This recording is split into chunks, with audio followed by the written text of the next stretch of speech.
नमस्कार दोस्तों, आज हम लोग एमसीक्यू प्रश्न देखेंगे। 40 ऐसे एमसीक्यू प्रश्न जो हमेशा एग्ज़ाम में पूछे जाते हैं। और जो भी हमारे चैनल पे नए आए हैं वो तक एग्ज़ाम को सब्सक्राइब कर लें, और वीडियो अगर अच्छी लगे लास्ट में तो लाइक करते हैं वीडियो को। चलिए हम लोग बिना किसी बात के देर किए हुए प्रश्न की तरफ चलते हैं। हमारा पहला प्रश्न है, हड़प्पा सभ्यता सर्वाधिक मान्यता प्राप्त काल। सर्वाधिक मान्यता प्राप्त काल क्या है, उसका पूछने का मतलब। तो वो हम ऑप्शन में देखते हैं। अब 2800, ऑप्शन ए जो है हमारा 2800 ईसा पूर्व से 2000 ईसा पूर्व तक। ऑप्शन बी जो है हमारा 2500 ईसा पूर्व से 1750 ईसा पूर्व। ऑप्शन सी है हमारा 3500 ईसा पूर्व से 1800 ईसा पूर्व। और ऑप्शन डी है निश्चित नहीं हो सका है। तो इसका जो सही आंसर होगा दोस्तों, वो आंसर हमारा बी होगा, ऑप्शन बी, यानी 2500 ईसा पूर्व से 1750 ईसा पूर्व इसका सही आंसर है। अब हम लोग अगले प्रश्न की तरफ चलते हैं दोस्तों। अगला प्रश्न है, सिंधु घाटी सभ्यता निम्नलिखित में से किस सभ्यता के समकालीन नहीं थी। हम लोग ऑप्शन देखते हैं। मिस्र की सभ्यता ऑप्शन ए, ऑप्शन बी जो है मेसोपोटामिया की सभ्यता, ऑप्शन सी चीन की सभ्यता, ऑप्शन डी ग्रीस की सभ्यता। तो इसका जो सही आंसर होगा दोस्तों, वो होगा चीन की सभ्यता, यानी ऑप्शन सी। ये चीन की सभ्यता के समकालीन नहीं थी, बाकी सबके समकालीन थी, बाकी चीन की सभ्यता के समकालीन नहीं थी। अब हम लोग चलते हैं अगले प्रश्न की तरफ दोस्तों। अगला प्रश्न है, सिंधु घाटी सभ्यता कहाँ तक विस्तृत थी। सिंधु घाटी सभ्यता कहाँ तक विस्तृत थी।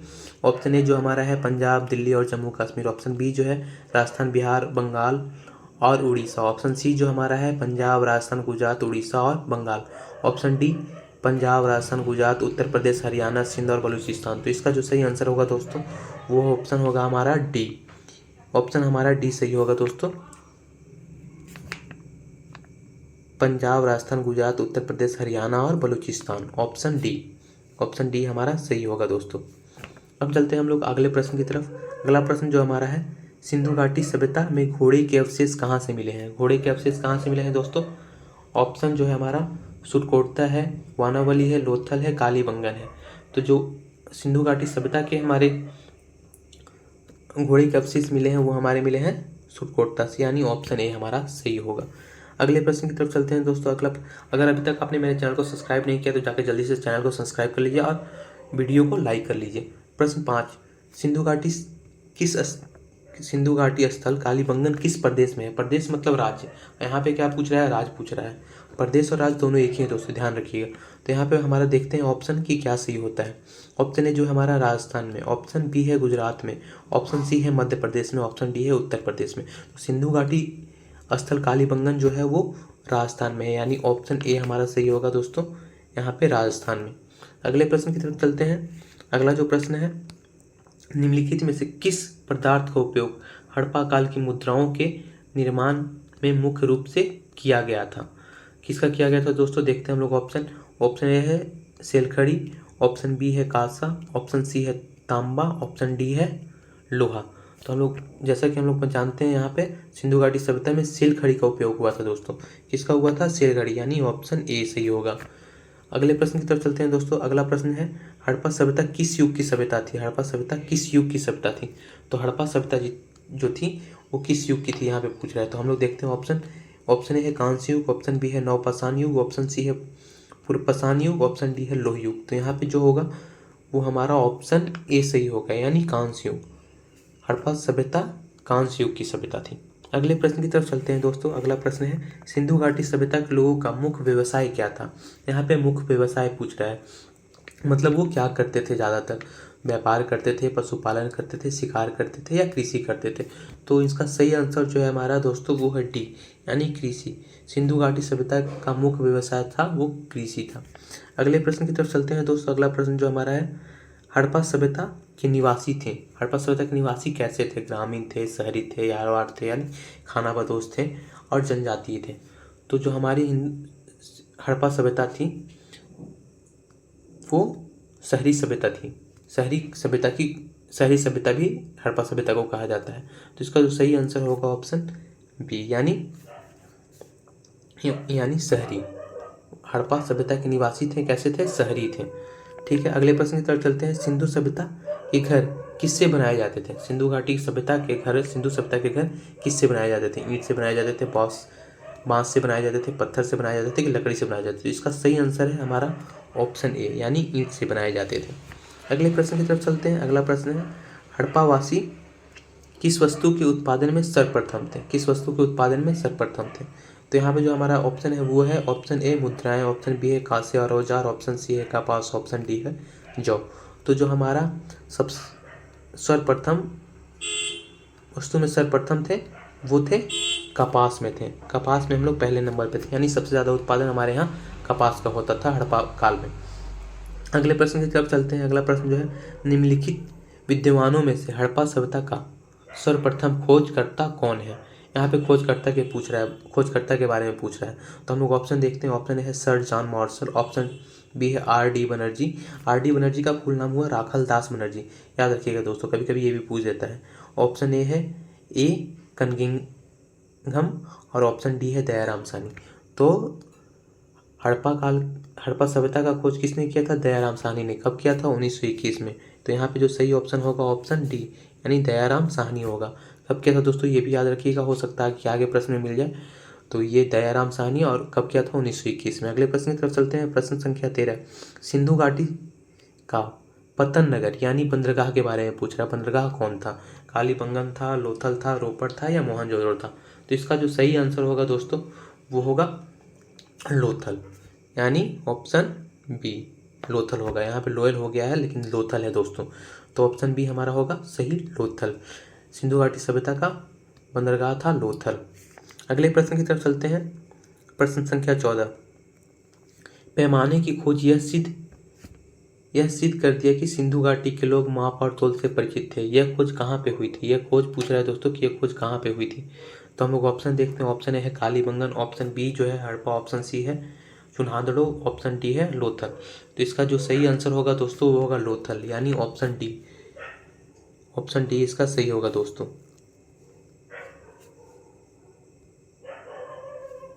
लोथल। अगले प्रश्न की तरफ चलते हैं। अगला प्रश्न जो है प्रश्न संख्या 15, हड़प्पा कालीन समाज किन वर्णों में विभक्त था? यानी वर्ण पूछ रहा है किन वर्गों में विभक्त था? शिकारी, ऑप्शन ए जो है हमारा शिकारी, पुजारी, किसान और क्षत्रिय, ऑप्शन बी है विद्वान, योद्धा, व्यापारी और श्रमिक, ऑप्शन सी है ब्राह्मण, क्षत्रिय, वैश्य और शूद्र, ऑप्शन डी है राजा, पुरोहित, सैनिक और शूद्र। तो यहाँ पे जो था हड़प्पा कालीन समाज जो चार वर्गों में विभक्त था वो वर्ग थे। ऑप्शन बी हमारा सही होगा। ऑप्शन बी में है विद्यमान, योद्धा, व्यापारी और श्रमिक, ऑप्शन बी। अगले प्रश्न की तरफ चलते हैं दोस्तों। अगला प्रश्न है, सिंधु घाटी सभ्यता का सर्वाधिक उपयुक्त नाम क्या है? सर्वाधिक उपयुक्त नाम क्या है सिंधु घाटी सभ्यता का, सिंधु सभ्यता का? तो यहाँ पे हड़प्पा सभ्यता, ऑप्शन ए है हमारा हड़प्पा सभ्यता, ऑप्शन बी है सिंधु सभ्यता, ऑप्शन सी है सिंधु घाटी सभ्यता, ऑप्शन डी है इनमें से कोई नहीं। प्रश्न तो यहाँ पे जो हमारा सही होगा वो होगा 16 का ए होगा सही हमारा। क्या होगा? ए, यानी हड़प्पा सभ्यता। क्या होगा दोस्तों? हड़प्पा सभ्यता हमारा सही होगा। सिंधु घाटी सभ्यता का सर्वप्रथम उपनाम क्या था दोस्तों? हड़प्पा सभ्यता। क्या था? हड़प्पा सभ्यता। अगले प्रश्न की तरफ चलते हैं बिना किसी बात के देर किए हुए। अगला जो प्रश्न है हमारा प्रश्न संख्या 17, ये जो है एक कूट प्रश्न है जिसमें हम एक से ज़्यादा प्रश्नों के उत्तर दे सकते हैं। तो यहाँ पे है, निम्नलिखित में से कौन सा या से लक्षण सिंधु घाटी के लोगों का सही चित्र या चित्रण करते हैं? ऑप्शन ए है उनके विशाल महल और मंदिर होते थे। बिल्कुल नहीं, विशाल महल नहीं होते थे दोस्तों। ऑप्शन बी, वो देवियों और देवताओं दोनों की पूजा करते थे। हाँ, देवी और देवताओं दोनों की पूजा करते थे। वो युद्ध में घोड़े द्वारा खींचे जाने वाले रथों का उपयोग करते थे। नहीं, ऐसा कहीं प्रमाण नहीं मिला है कि युद्ध में घोड़े द्वारा खींचे जाने वाले रथों का प्रयोग करते थे। तो यहाँ पे जो हमारा सही आंसर होगा दोस्तों वो होगा, सिर्फ एक ही मिल रहा है क्या? दो, मतलब वो देवियों और देवताओं दोनों की पूजा करते थे। तो ये ऑप्शन ए हमारा सही होगा, केवल दो। अगले प्रश्न की तरफ चलते हैं दोस्तों। अगला प्रश्न है, हड़प्पा सभ्यता की खोज किस वर्ष हुई थी? हड़प्पा सभ्यता की खोज किस वर्ष हुई थी? मैंने बताया था आपको दोस्तों। यहाँ पे जो ऑप्शन है हमारा, ऑप्शन ए है 1935, ऑप्शन बी है 1942, ऑप्शन सी 1901 या ऑप्शन डी 1921। तो इसका जो सही आंसर होगा दोस्तों ऑप्शन डी होगा, 1921 में हुई थी। किसने की थी? दयाराम साहनी ने। किसने की थी? दयाराम साहनी ने। कब की थी? 1921 में। हड़प्पा सभ्यता की खोज कब हुई थी? 1921 में। अगले प्रश्न के चलते हैं दोस्तों। अगला प्रश्न हमारा है प्रश्न संख्या 19, हड़प्पा सभ्यता के बारे में कौन सी युक्ति सही है। हड़प्पा सभ्यता के बारे में कौन सी युक्ति सही है। यहाँ पे बहुत बार होता है क्या कि हम लोग सही के चक्कर में नहीं पढ़ पाते कि वहाँ पे सही नहीं भी है, लेकिन यहाँ पे पूछा गया है कि कौन सा सही है, तो हम लोग को बताना है कि कौन सा सही है। उन्होंने अश्वमेध की जानकारी थी, ऑप्शन ए जो है उन्हें अश्वमेध की जानकारी थी। ऑप्शन बी, गाय उनके लिए पवित्र थी। ऑप्शन सी, उन्होंने पशुपति का सम्मान करना आरंभ किया। ऑप्शन डी, उनकी संस्कृति समानता स्थिर नहीं थी। तो इसका जो सही आंसर होगा दोस्तों वो होगा उन्होंने पशुपति की सम्मान करना आरंभ किया था, यानी ऑप्शन सी। अगले प्रश्न की चलते हैं। अगला प्रश्न है हमारा प्रश्न संख्या 20, हड़प्पा के लोगों की सामाजिक पत्ती थी। सामाजिक पत्ती क्या थी ये देखना है हमारा कि हड़प्पा के लोगों की सामाजिक पत्ती क्या थी। उचित साम्यवादी, दास श्रमिक आधारित, ऑप्शन बी है वर्ण आधारित, ऑप्शन डी है जो जाति आधारित। तो उस समय जो हमारी सामाजिक पत्ती थी वो उचित समतावादी थी, ऑप्शन ए हमारा सही होगा। अगले प्रश्न चलते हैं। सिंध का नखलिस्तान यानी बाघ हड़प्पा सभ्यता के किस पुरास्थल को कहा गया है। प्रश्न संख्या 21, किस पुरास्थल को कहा गया है। तो हम लोग देखते हैं कि इसका सही आंसर क्या होगा। ऑप्शन ए है हमारा हड़प्पा, ऑप्शन बी है मोहनजोदड़ो, ऑप्शन सी है कालीबंगन, ऑप्शन डी है लोथल। तो इसका जो सही आंसर होगा दोस्तों ऑप्शन बी यानी मोहनजोदड़ो। अगले प्रश्न की तरफ चलते हैं। अगला प्रश्न है हड़प्पा सभ्यता के संपूर्ण क्षेत्र का आकार किस प्रकार का था। संपूर्ण क्षेत्र का आकार किस प्रकार का था। ऑप्शन ए है वर्गाकार, ऑप्शन बी है आयताकार, ऑप्शन सी है त्रिभुजाकार, ऑप्शन डी है गोलाकार। तो इसका सही आंसर होगा दोस्तों ऑप्शन सी यानी त्रिभुजाकार। निम्नलिखित में से किस पदार्थ का उपयोग हड़प्पा काल की मुद्राओं के निर्माण में मुख्य रूप से किया था। तो इसका जो सही आंसर होगा दोस्तों वो हम लोग देखते हैं। ऑप्शन ए जो है सेलखड़ी, ऑप्शन बी है कांसा, ऑप्शन सी है तांबा, ऑप्शन डी है लोहा। यहाँ पे तांबा है दोस्तों ऑप्शन सी में, लेकिन हमारा जो सही आंसर है वो है सेलखड़ी, ऑप्शन ए हमारा सही आंसर है। अगले प्रश्न की तरफ चलते हैं। अगला प्रश्न है हड़प्पा सभ्यता के अंतर्गत हल से जोते गए खेतों के साक्ष्य कहाँ से मिला है। हल से जोते गए खेतों के साक्ष्य कहाँ से मिले हैं। तो ऑप्शन इसका सी सही होगा यानी कालीबंगन से। कहाँ से मिले हैं, कालीबंगन से। अगले प्रश्न की तरफ चलते हैं।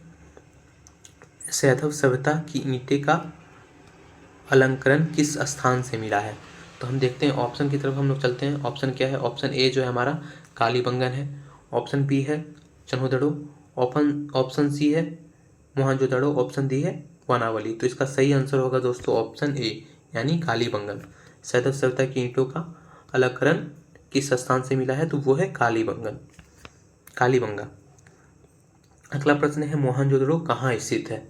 अब यहाँ पे पूछ रहा है कि किस राज्य में स्थित है। कहाँ स्थित है का मतलब किस राज्य में स्थित है, तो हम लोग मतलब किस जगह पे स्थित है। तो मोहनजोदड़ो कहाँ है, पंजाब में है, सिंध में है, गुजरात में है, उत्तर प्रदेश में है। तो ये जो हमारा है ऑप्शन जो सही होगा वो होगा ऑप्शन बी यानी सिंध में। मोहनजोदड़ो कहाँ स्थित है, वो है सिंध में स्थित है। और सिंध कहाँ है, सिंध पाकिस्तान में है। तो अगर पूछ दे कि कहाँ स्थित है देश में तो आपको पाकिस्तान ध्यान रखना है। अगले प्रश्न की तरफ चलते हैं। सिंधु सभ्यता में बृहद स्नानागार पाया गया है, कहाँ पाया गया है। तो ये भी स्नानागार और अन्नागार दोनों पूछ देता है और दोनों का एक ही आंसर है। तो हम लोग देखते हैं दोनों पे यहाँ पे डिस्कस कर लेंगे। सिंधु सभ्यता में बृहद स्नानागार कहाँ पाया गया है। ऑप्शन ए जो हमारा है Mohenjodaro, option B Harappa, option C है लोथल, ऑप्शन डी जो है कालीबंगा। तो इसका जो सही आंसर होगा दोस्तों ऑप्शन ए होगा यानी मोहनजोदड़ो में। कभी कभी पूछ लेता है कि बृहद अन्नागार भी पूछ लेता है, तो अन्नागार भी कहाँ है, ऑप्शन क्या होगा ऑप्शन ए मोहनजोदड़ो में। कहाँ, मोहनजोदड़ो में। ठीक है, अगले प्रश्न की तरफ चलते हैं। अगला प्रश्न जो हमारा है सिंधु सभ्यता की मुद्रा में किस देवता के समतुल्य चित्रांकन मिलता है। ऑप्शन ए जो है हमारा अदय शिव, ऑप्शन बी है अदय ब्रह्मा, ऑप्शन सी है अदय विष्णु, ऑप्शन डी है अदय इंद्र। तो जो हमारा सही आंसर होगा दोस्तों वो हमारा ऑप्शन ए अदय शिव होगा। अगले प्रश्न की तरफ चलते हैं। अगला प्रश्न जो है निम्नलिखित में से कौन सा हड़प्पाकालीन स्थल गुजरात में है। यहाँ पे पूछ रहा है कि कौन सा जो स्थल है हड़प्पाकालीन वो गुजरात में है। देखते हैं हम लोग ऑप्शन देखते हैं कि कौन सा है। ऑप्शन ए है कालीबंगन, ऑप्शन बी है रोपड़, ऑप्शन सी जो है वनावली है, ऑप्शन डी जो है लोथल। तो इसका सही आंसर होगा दोस्तों लोथल। अगले प्रश्न की तरफ चलते हैं। हमारा अगला प्रश्न है मोहनजोदड़ो को किस अन्य नाम से भी जाना जाता है। उसका और क्या नाम हो सकता है, मतलब ऐसा पूछता है कि किस अन्य नाम से भी जाना जाता है। इसको घुमा के भी क्वेश्चन पूछ देता है दोस्तों, मैं आगे बताऊंगा आपको। तो यहाँ पे जो हमारा ऑप्शन है वो हम लोग देखते हैं, जीवितों का टीला, कंकालों का टीला, दासों का टीला या मृतकों का टीला। ऑप्शन जो है ए है हमारा जीवितों का टीला, ऑप्शन बी है कंकालों का टीला, ऑप्शन सी है दासों का टीला, ऑप्शन डी है मृतकों का टीला। तो इसका सही आंसर होगा मृतकों का टीला। तो कभी कभी ये भी पूछता है कि मृतकों का टीला के नाम से किसे जाने जाते हैं, तो ये भी हम लोग को ध्यान रखना है कि मोहनजोदाड़ो को हम लोग मृतकों का टीला के नाम से जानते हैं। अगले प्रश्न की तरफ चलते हैं दोस्तों। अगला प्रश्न हमारा है, हड़प्पा सभ्यता का प्रचलित नाम क्या है। हड़प्पा सभ्यता का जो प्रचलित नाम है वो हम लोग को बताना है। तो ध्यान दीजिएगा यहाँ पे दोस्तों, ये बहुत कंफ्यूज करने वाला क्वेश्चन है। यहाँ पे पूछ रहा है सिंधु सभ्यता, लोथल सभ्यता, सिंधु घाटी सभ्यता, सिंधु घाटी की सभ्यता या मोहनजोदाड़ो की सभ्यता। जो हमारा सही ऑप्शन होगा वो होगा सिंधु घाटी की सभ्यता। बहुत लोग यहाँ पे क्या कर देंगे, सिंधु सभ्यता को टिक कर देंगे, पर ऐसा नहीं है, सिंधु घाटी की सभ्यता है दोस्तों। अगले प्रश्न की तरफ चलते हैं। प्रश्न संख्या 32, शैव स्थलों के उत्खनन से प्राप्त मोहरों पर निम्नलिखित में से किस पशु का सर्वाधिक उत्कीर्णन हुआ है। तो यहाँ पे बताना हमारा कि सबसे ज़्यादा जो मोहरों में प्राप्त हुए हैं वो किसके छाप थे, ये बताना है। ऑप्शन ए है शेर, ऑप्शन बी है घोड़ा, ऑप्शन सी है बैल, ऑप्शन डी है हाथी। तो यहाँ पे हमारा जो सही आंसर होगा ऑप्शन सी होगा, यानी बैल के मोहरों में सबसे ज़्यादा वर्णित है वो है बैल पशु। ठीक है, अगले प्रश्न की तरफ चलते हैं। सिंधु घाटी सभ्यता मानी जाती है, कैसी मानी जाती है। तो अभी मैंने आपको बताया था दोस्तों कि वहाँ पे शहर का विकास हो चुका था और नगर व्यवस्था थी। तो ऑप्शन यहाँ पे हमारा जो सही होगा ऑप्शन ए, 33 का जो ए हो जाएगा वो हमारा सही हो जाएगा। अपने नगर नियोजन के लिए जानी जाती थी, सिंधु घाटी की सभ्यता जानी जाती थी अपने नगर नियोजन के लिए जानी जाती थी। अगले प्रश्न की तरफ चलते हैं दोस्तों। अगला जो प्रश्न है, सिंधु सभ्यता का कौन सा स्थल भारत में स्थित है। यहाँ पे पूछा है कि कौन सा स्थल जो है हमारा भारत में स्थित है। ऑप्शन हम लोग देखते हैं, ऑप्शन देखते हैं। ऑप्शन जो ए है हमारा हड़प्पा है, ऑप्शन बी जो है मोहनजोदाड़ो है, ऑप्शन सी है लोथल, ऑप्शन डी इनमें से कोई नहीं। तो ये जो हमारा सही आंसर होगा ऑप्शन सी, यानी लोथल। लोथल कहाँ है दोस्तों, गुजरात में है। लोथल कहाँ है, गुजरात में है। अगले प्रश्न की तरफ चलते हैं दोस्तों। भारत में खोजा गया सबसे पुराना शहर था। तो भारत में खोजा गया सबसे पुराना शहर के बारे में पूछा है दोस्तों उस समय का। तो उस समय का जो ऑप्शन होगा हमारा ए, यानी ऑप्शन ए हड़प्पा। भारत में खोजा गया सबसे पुराना शहर था वो हड़प्पा था, शहर के बारे में पूछा गया। चलिए अगले प्रश्न की तरफ चलते हैं। प्रश्न संख्या 36, भारत में चांदी की उपलब्धता के प्राचीन साक्ष्य मिलते हैं, कहाँ से मिलते हैं, ये पूछ रहा है कि प्राचीन साक्ष्य जो हैं वो कहाँ से मिलते हैं। तो ये जो हमारा ऑप्शन देखते हैं हम लोग, ऑप्शन ए है हड़प्पा संस्कृति में, ऑप्शन बी है पश्चिम भारत की ताम्रप्रशांत संस्कृति में, ऑप्शन सी वैदिक संहिताओं में, ऑप्शन डी चांदी के आहत मुद्राओं में। तो बहुत सारे लोग यहाँ पे फंस जाएंगे, ऑप्शन डी कर देंगे, लेकिन ऐसा नहीं है दोस्तों। यह जो हमारा सही आंसर है वो हमारा आंसर है ऑप्शन ए, यानी हड़प्पा संस्कृति में। भारत में चांदी की उपलब्धता के प्राचीन साक्ष्य मिलते हैं कहाँ, हड़प्पा संस्कृति में।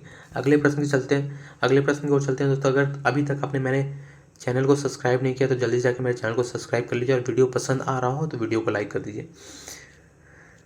सिंधु घाटी अब यहाँ पे प्रश्न 37 है, सिंधु सभ्यता के बारे में कौन सा कथन असत्य है। ध्यान दीजिएगा दोस्तों, यहाँ पे सत्य नहीं पूछ रहा है बल्कि असत्य है। तो हम लोग को ध्यान देखना है, एक को छांटना है कि क्या वो गलत है। तो ऑप्शन ए है हमारा, नगरों में नालियों की स्रोत व्यवस्था थी। तो बिल्कुल थी। ऑप्शन बी, व्यापार और वाणिज्य उन्नयन दशा में था, बिल्कुल था। ऑप्शन सी, मातृ देवी की उपासना की जाती थी, हाँ की जाती थी।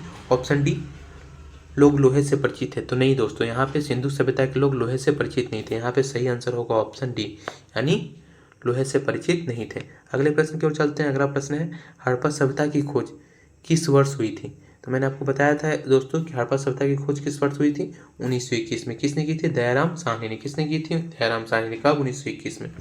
अगला प्रश्न जो हमारा, मांड किस नदी के किनारे स्थित है। मांडा जो है किस नदी के किनारे स्थित है।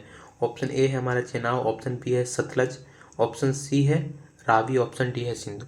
तो किसके किनारे मांडा जो नगर था वो स्थित था, वो है ऑप्शन ए, यानी चेनाब। ऑप्शन ए क्या है, चेनाब। हमारा जो सही ऑप्शन है चेनाब। अगले प्रश्न की ओर चलते हैं। अगला प्रश्न जो हमारा है, अगला और इस वीडियो का अंतिम प्रश्न है। ध्यान दीजिएगा दोस्तों, आपको बताना होगा कमेंट में कि कितने सही और कितने गलत हुए। जिनका सबसे ज़्यादा सही होगा वो अगले वीडियो में आएंगे और देखेंगे, फिर ट्राई करेंगे कि और कितना सही कर पाते हैं, उनकी पकड़ अच्छी होगी और वो एग्ज़ाम में अच्छा स्कोर कर पाएंगे। तो हमारी वीडियो का आखिरी प्रश्न जो है प्रश्न संख्या 40, हड़प्पाकालीन स्थल रोपड़ पंजाब किस नदी, पंजाब में मतलब किस नदी के किनारे स्थित है। यहाँ पे नदी का नाम पूछ रहा है कि किसके किनारे वो स्थित है। ऑप्शन ए जो हमारा है चेनाब, ऑप्शन बी जो है सतलज, ऑप्शन सी जो है सिंधु, ऑप्शन डी है रावी। तो ध्यान रखिएगा दोस्तों, हमेशा पूछता है कि पंजाब में कौन सी नदी बहती है, ये भी हमको ध्यान रखना। तो जो पंजाब में उस समय नदी बहती थी या पंजाब जिस नदी के किनारे बसा था स्थित था, ऑप्शन बी यानी सतलज, सतलज नदी के किनारे। तो दोस्तों आप लोग बताइए कि कमेंट में कैसा लगा हमारा वीडियो, और अगर वीडियो अच्छा लगा तो जल्दी से जाकर लाइक कर दीजिए और चैनल को सब्सक्राइब कर दीजिए, ताकि मैं और अच्छा कर सकूं और बेहतर कर सकूं और आपके लिए अच्छे अच्छे प्रश्न ला सकूं जो कम्पिटिटिव एग्जाम में पूछे जाते हैं या पूछे गए हों। बहुत बहुत धन्यवाद दोस्तों, मिलते हैं अगले वीडियो में, तब तक के लिए बाय।